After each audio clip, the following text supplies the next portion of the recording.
C. Joseph Vijay எனும் நான்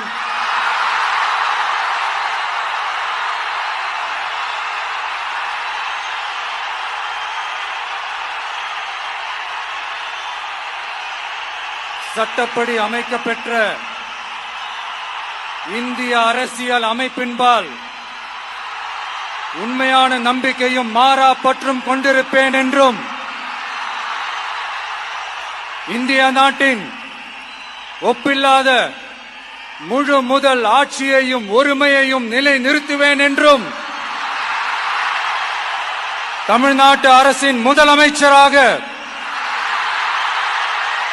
உண்மையாகவும் உளச்சான்றின்படியும் என் கடமைகளை நிறைவேற்றுவேன் என்றும்